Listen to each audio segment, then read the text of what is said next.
Hey honey buns, today we are talking about if you need to bring your original degree or if you need to get it apostilled before you leave your home country. This is for if you are teaching English abroad. So if you guys are interested, keep watching.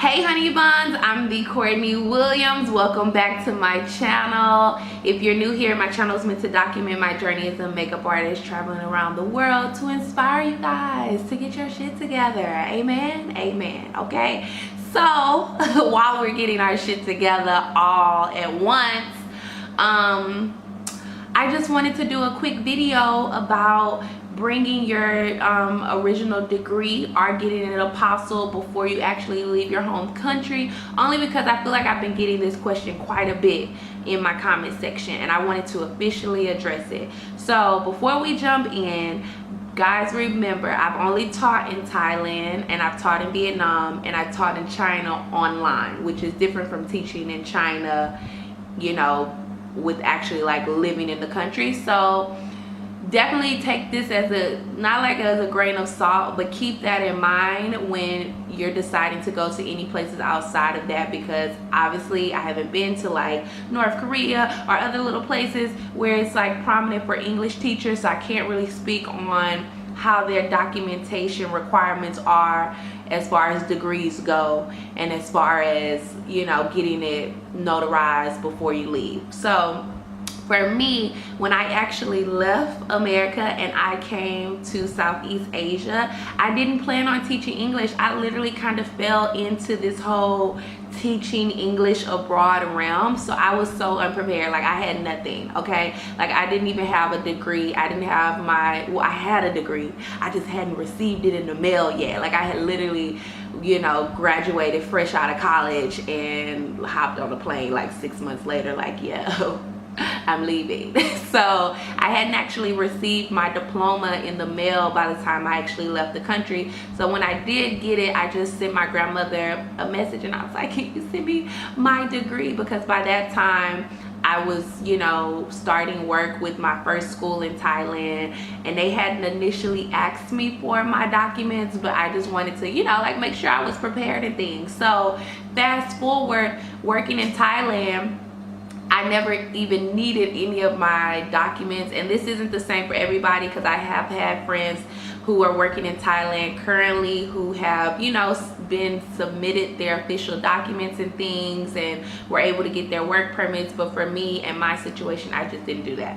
So when I got to Vietnam was actually the first time that I actually needed to have my documents, and this is just, you know, for work permit reasons, because to submit them, part of the requirement is having a degree.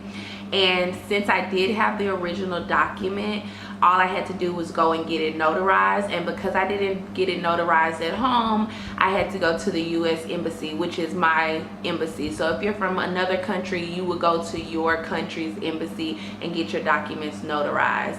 So I went to the US Embassy and I went to get like 2 copies because that's what I needed for my work permit. And I get there, y'all, and they tell me that it's $50 per copy, okay? $50. So $100 altogether for 2 copies, all right?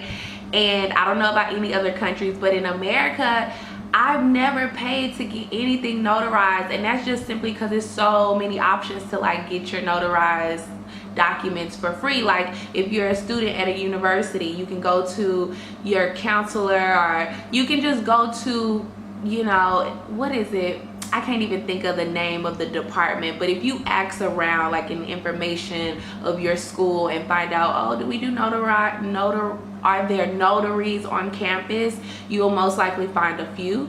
And then like if you bank, you can always ask your bank like, hey, do you have notary services? Or even like your local library offers notary services for the free, okay? And so getting here and going to the embassy in Vietnam and having to pay $50 for each copy, I was like, I definitely should have did this before I came. But, you know, it was no way that I could have, because like I said, I didn't plan on teaching English. So what I would recommend for anybody who is coming to teach English abroad, I would say that you would want to bring your original copy, because you just never know, they may ask to see it.